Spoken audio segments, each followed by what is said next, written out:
Hi, good morning, everyone. My name is Kyle Denlinger. I use he, him pronouns, and I'd like to thank you all so much for choosing to attend my presentation, and thanks to the conference organizers for the opportunity. I'm coming to you from Wake Forest University in Winston-Salem, North Carolina, where I'm the Digital Pedagogy and Open Education Librarian at the Z. Smith Reynolds Library. I'm super glad to be talking with you all today. I want to start by acknowledging that we live in heavy times. This is unfortunately both a gross understatement and a cliche for opening a presentation. And it's easy to feel helpless, and I make no claims to have any sort of answer whatsoever for these massive problems. I do want to share, though, that to cope with my own personal anxiety, I have, like many, taken to gardening as a way to center myself and exert some positive influence in the world. My wife and I are currently in the process of converting our suburban lot into something that might one day produce some food. After a few years of careful attention and hard work, where there was once only heavy, red, compacted North Carolina clay, we're now starting to see beautiful, rich soil. And I want to pause here and clear something up. There's an important distinction between dirt and soil. Dirt is just eroded rocks and minerals, mostly devoid of any biology. But if you get some organic material in there and microbes into that dirt, it becomes soil, which we refer to as a symbol of life, a cradle for nature's cycles. It's where seeds take root and grow into plants that can sustain animal life. It's a medium for growth, a testament to the resilience and abundance of life. And soil doesn't just happen, it's built, whether that's by humans intentionally spreading mulch and compost in a garden, or naturally by the microbes and insects that convert leaf matter into the humus on the forest floor. Soil depends on the input from living organisms. Lately, building soil has become a metaphor for my approach to facilitating open projects with undergraduate students. And for the next 40 minutes or so, I'm going to wring every single bit of meaning out of this metaphor that I possibly can. And I apologize in advance if I wind up sounding like this guy. But before I get any further, I want to say that while I don't quote many of them directly, you'll hear echoes throughout my talk of thinkers like Adrienne Murray Brown, Wendell Berry, Maxine Greene, Bell Hooks, and Robin Wall Kimmerer, and open educators like Amy Collier, Sarah Hare, Billy Meineke Lau, and many others whose ideas have significantly influenced my own and whose words are the compost that grew whatever weird fruit this talk produces. I'm really grateful to them for their work and for all of their generosity. The world isn't just heavy, higher ed is heavy as well. And if you were to take a quick snapshot of higher ed by looking at the current headlines, you'll get a taste of higher ed's collective anxiety and its resistance to change, its colossal distrust of students, its endless search for ready-made tech solutions, its doubling and even tripling down on oppressive structures intended to preserve education as a commodity. Our institution's priorities are misaligned with our students' learning and well-being. After decades of slavish devotion to a commercial model of education, higher ed has become like modern industrial agriculture, maximizing yields and profits through scale, mechanization, monoculture, efficiency, extraction, exploitation.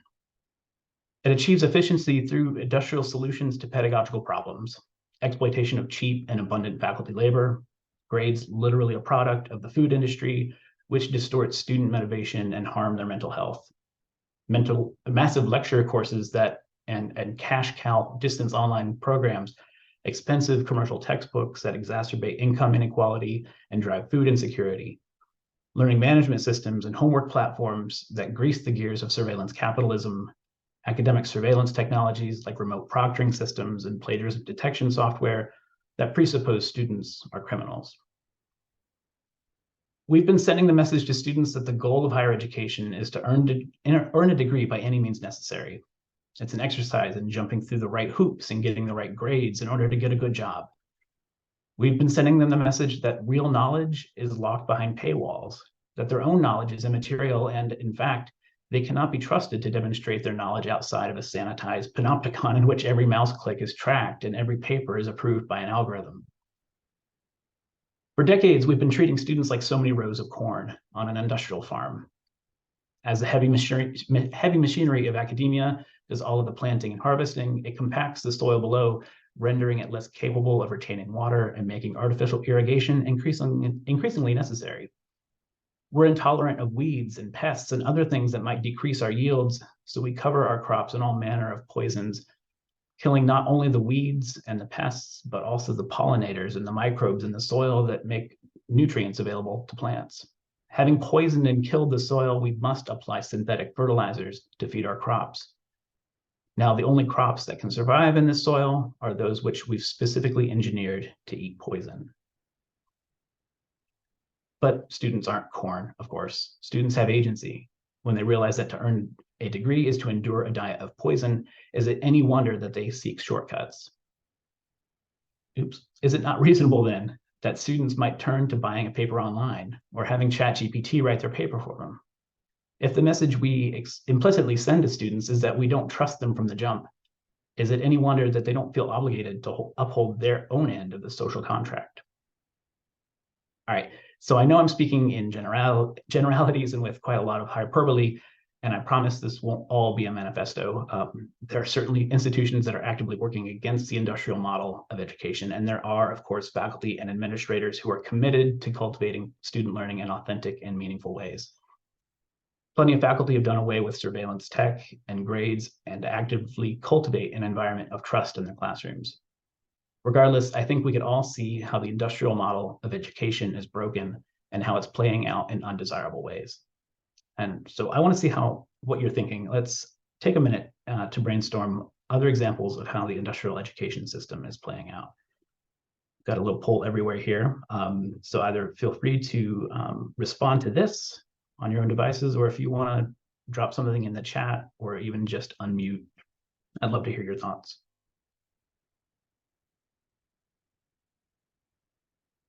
Can you put the link in the chat? Oh, yes, I can. Sorry. Thanks.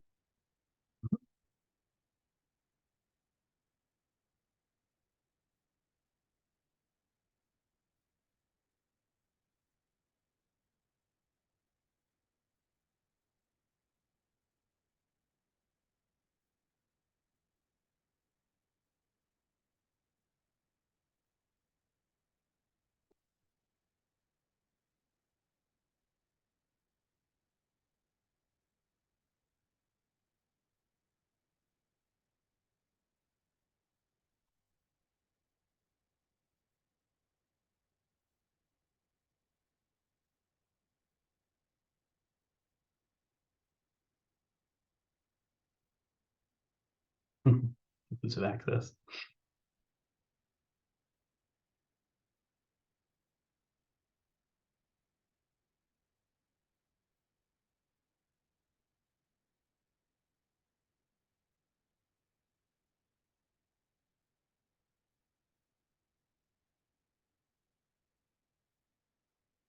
Oops.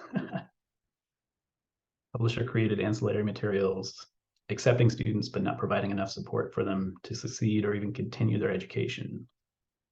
Monopoly the databases have on information. As a librarian, I feel that. Fixed credential pathways, surveillance tech, proctorio.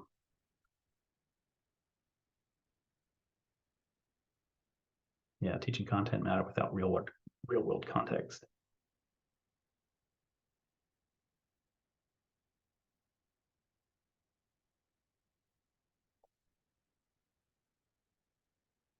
Larger classes, automation, auto grading.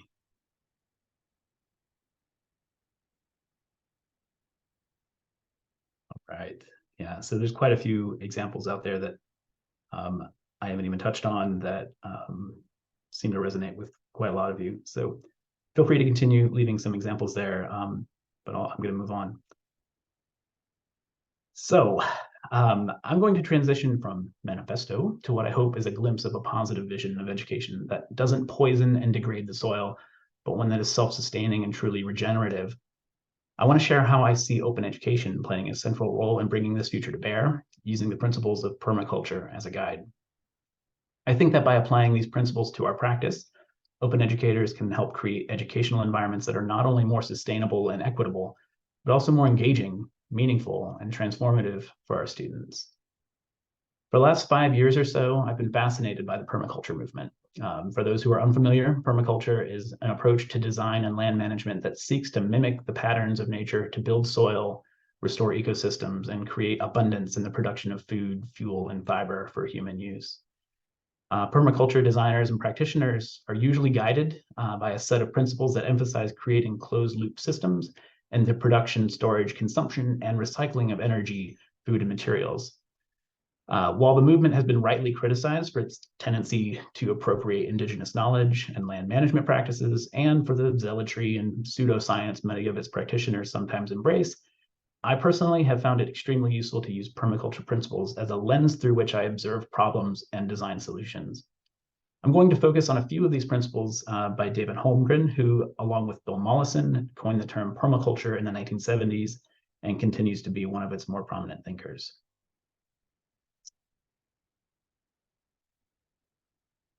So I lost my place.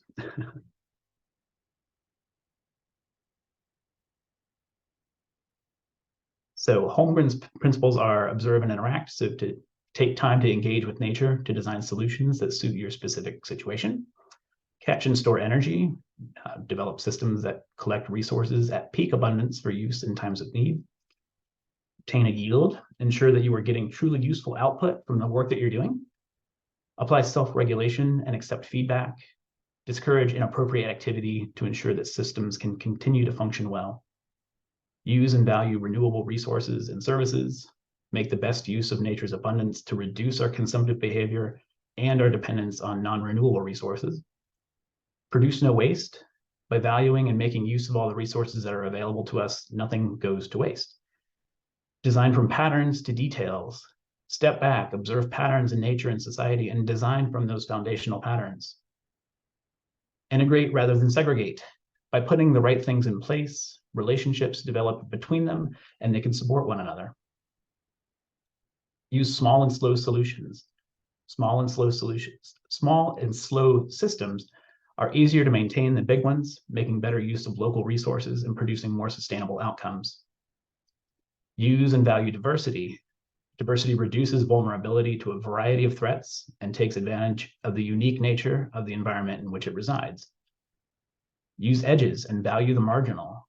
The interface between things is where the most interesting events take place. And creatively reuse and respond to change. We ought to view change as an opportunity, not a threat. And as a few of you have already mentioned in the chat, you could probably start to see some obvious connections to education here, perhaps even obvious connections to OER, open education. And while I don't have nearly enough time to get into every single one of these principles, I do want to focus on a few of them, how I have applied them in my own context and how I think we can apply them to our own work.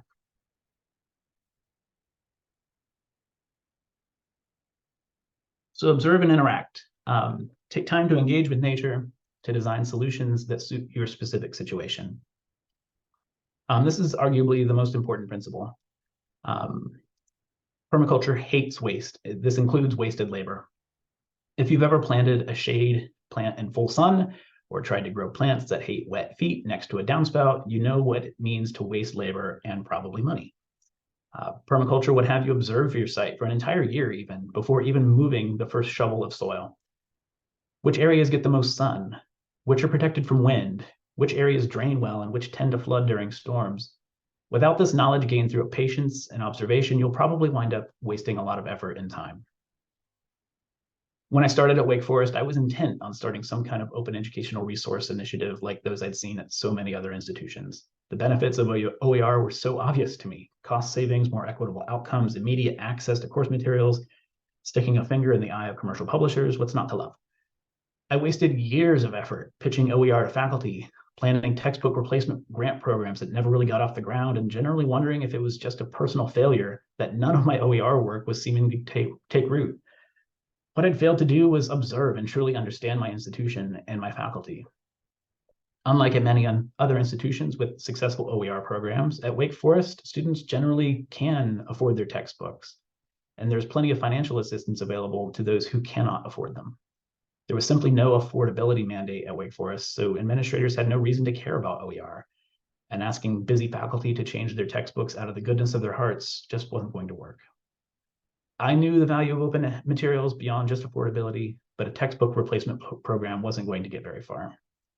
One thing some of our faculty do care about, however, is empowering students to produce work that goes beyond a traditional essay. And I'll come back to that later. So observe and interact. Your specific environment matters. One size does not fit all. The next principle, catch and store energy. Develop systems that collect resources at peak abundance for use in times of need. This principle I find really applicable to this regenerative future is this practice of catching and storing pedagogical energies. How can we collect resources and store them for later use? Think of all the water that hits your roof, hits the roof of your home during a typical rainstorm. On most homes, that water goes into the gutter, down the downspouts, and either into the yard or into the street, and ultimately to local streams, rivers, or storm sewers. What if we collected that water to water our gardens later, rather than just letting it wash away? Here in Winston-Salem, a home with a roof of about 1,500 square feet could anticipate collecting over 3,500 gallons of water per month, or 42,000, nearly 43,000 gallons of rainwater per year. That's a lot of water. So you'd be reducing harmful runoff, helping local watersheds, and saving money.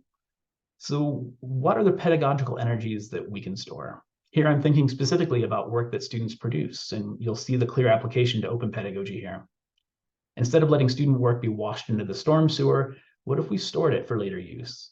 Even something as simple as keeping a private class repository of previous students' projects, with their consent, of course, could be helpful for future students' understanding of the assignment.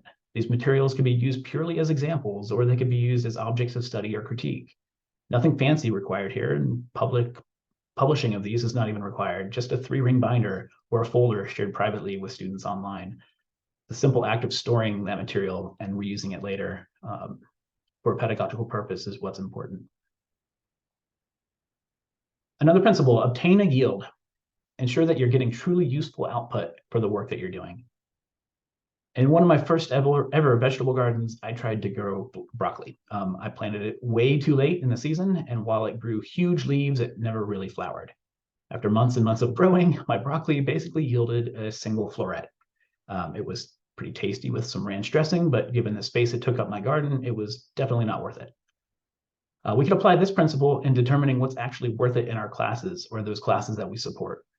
After doing lots of reading on the ungrading movement, it became clear to me that traditional grades were getting in the way of my students' learning. Grading, a practice I had long hated to begin with, had become even more of a joyless chore.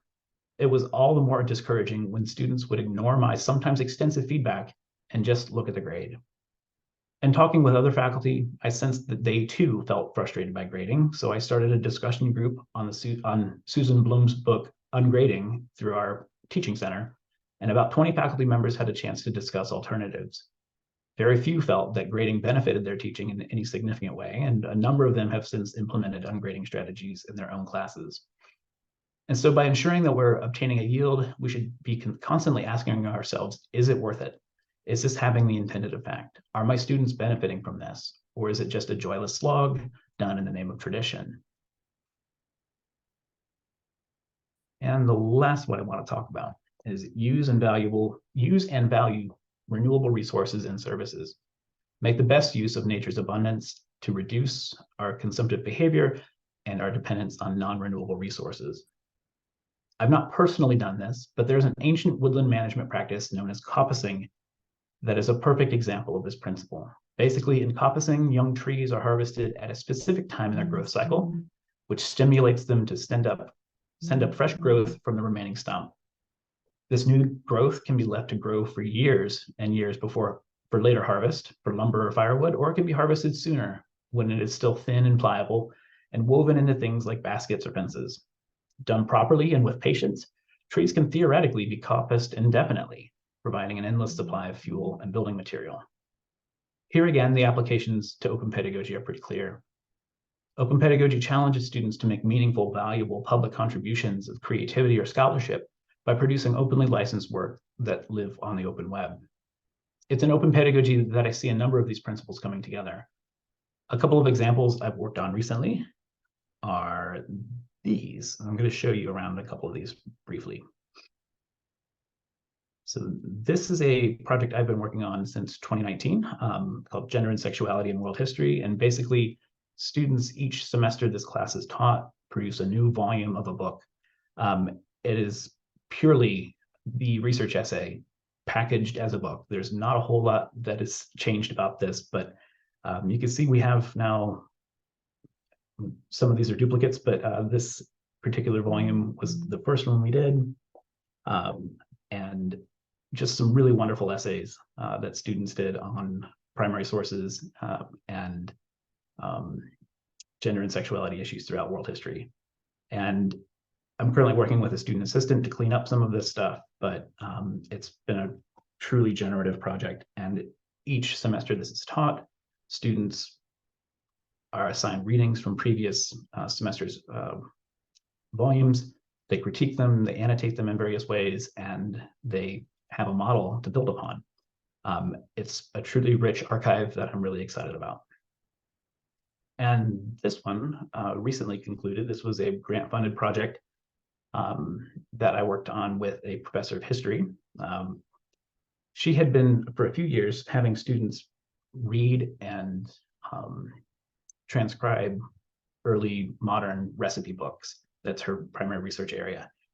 And she was having students do this on a Google site that she had built. It was great, but it was pretty inconsistent and really not accessible or reusable in any way. So I partnered with this professor to find ways to get students to transcribe these recipes. And we have a number of recipe books that they have transcribed in various ways. So I used the PubPub platform to get all of these recipes on the same thing. And let me see if I can find a good one. So we have the embedded recipe and then the student transcription down below. The platform that we use for the actual transcription is called From the Page. This is a fantastic platform built by a small team. And it's basically a Wikipedia style editing interface where, oh my gosh, I'm not going to do this, but you get the idea. You can log in if you have an account and improve others' transcriptions. So this is making this book accessible to those with disabilities. It is opening up this book to other researchers and others who are just interested in medieval recipes. And it was a fantastic little project. And they actually wound up taking these recipes, go back here, and modifying them and recreating them. Some of them were just wonderful. Sorry, I should have had these examples pulled up ahead of time. But some of them made TikTok videos. Some of them made photo essays in their recreation. And they were able to talk about what it meant to source some of these recipes, some of the ingredients, what the instructions included, what they left out, how they had to interpret different things like what does a hot oven mean when we measure the heat of an oven in degrees, and they didn't have that luxury back then. Just a really wonderful project that I was really proud to participate in. All right, let's see. So in each of these projects, students are challenged to make original contributions that not only demonstrated their knowledge, but actually made important contributions in their area of study. They close the loop, their work feeds back into the course for use by future students. And in the case of the Domestic Knowledge Project, students' transcriptions work will even enhance the Wellcome Collections digital collections that I had shown you earlier. So to conclude here a little bit, I know I'm way ahead of time. Have you ever seen anyone go out and water the trees in the forest? Have you ever seen anyone in the forest pulling weeds or spreading fertilizer? Of course not. Nature follows its patterns and cycles that it has established over millions of years. Organisms cycle and recycle nutrients. Soil captures and stores water. Everything lives in balance, not competition. These processes are not just sustainable, but they're regenerative. And I'd like to know in this poll, what do you think a regenerative model of education would look like? So I'll leave this open for a few minutes to get some responses, and then I would love to conclude with some discussion.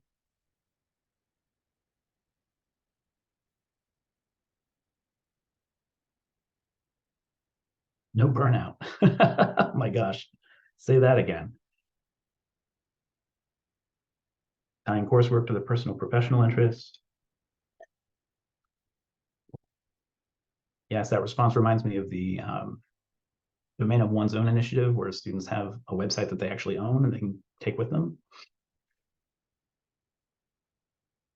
Treating them as emerging professionals and collaborators. Wonderful. Yes, compassionate and empathetic.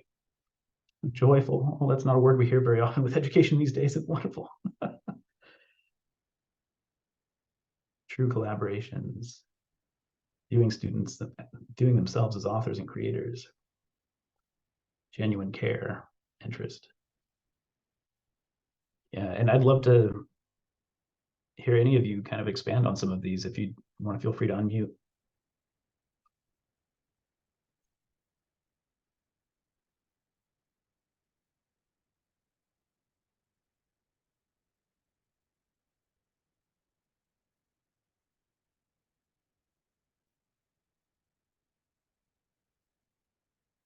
Yes, empowering students from historically marginalized populations and magnifying their voices. There's a number of examples of that. Empowering them to be people instead of empty vessels to be filled. Yes.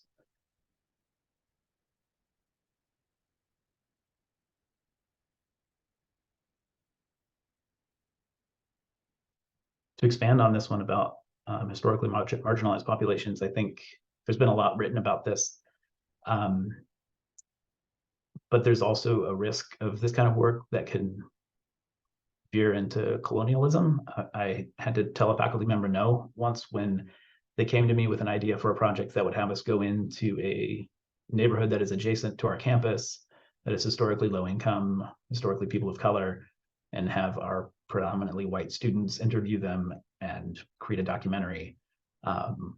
So that was kind of a touchy subject, and I had to say, that's not what we're after here. But yeah, we need to be careful with those kinds of things.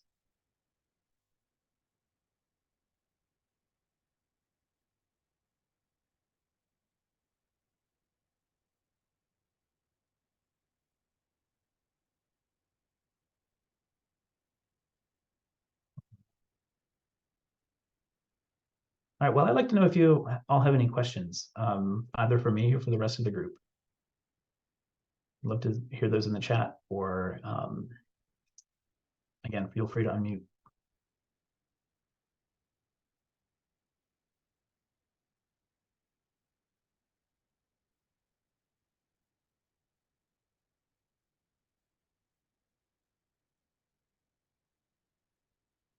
Yeah, so a question in the Q&A, more about how I approach ethics of using student work, especially with regard to student privacy. This is super important.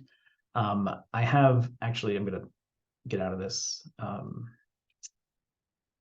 presentation here. I'm just gonna go back to this one. I have a form that I've developed over a few years that's kind of a mashup of various other forms that inform students of their FERPA protections, exactly what that is. I inform them that we cannot require them to use their personal name on this work, and if they have alternatives, they could use a pseudonym, they could opt out, they could publish anonymously. So I want to make sure that they're fully informed of that going into these projects. And I also take this as an opportunity to talk to students about their rights as creators. They own this work, they own the copyright. And on the projects that I showed you, they were publishing those works with an Creative Commons license. And so that gave me an opportunity to talk about what that actually meant, and why those things are important. Sometimes we allow students to select the license on the individual essay level. Sometimes they have a discussion as a class to talk about what the license is going to be kind of at the project level, but they're always informed of those things. And I'd love to hear other approaches to that as well. Yeah, and Debbie notes in the chat that it helps them build their own digital footprint in a positive way.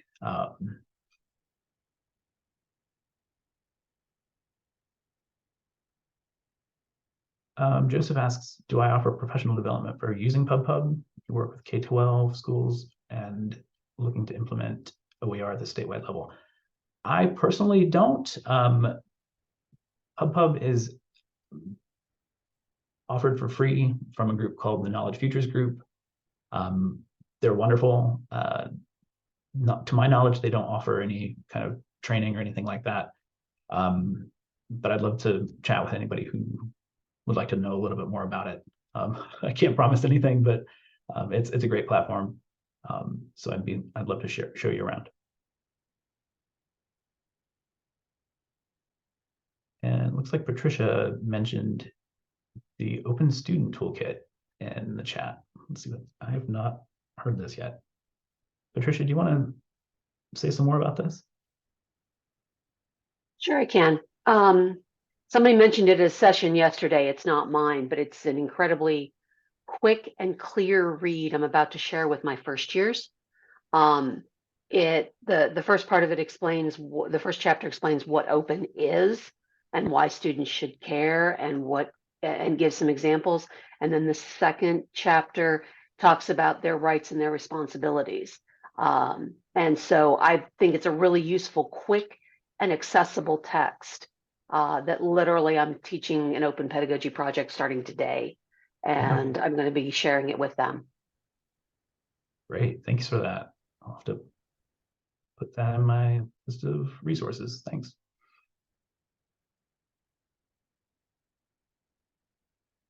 Right, any other thoughts, questions, comments, rude remarks?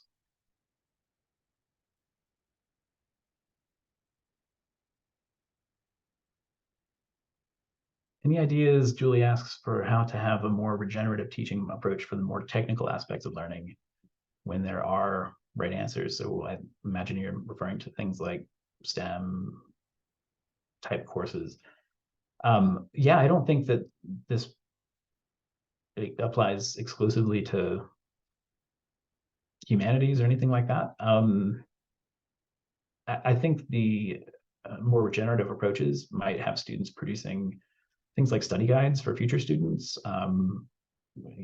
recording videos of themselves explaining math concepts, science concepts that can be reshared.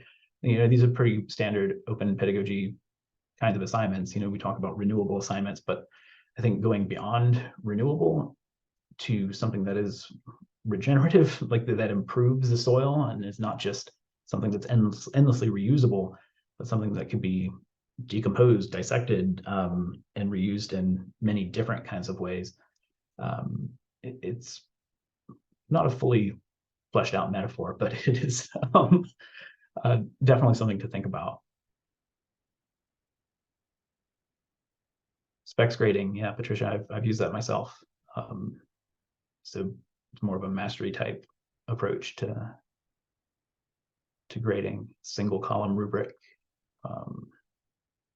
Yeah, helping build knowledge for future students. So anything that students can do to communicate with an audience outside of their current peers, their cohort, and improve the experience for future students, whether at their own institution or at others, I think is very much worth pursuing.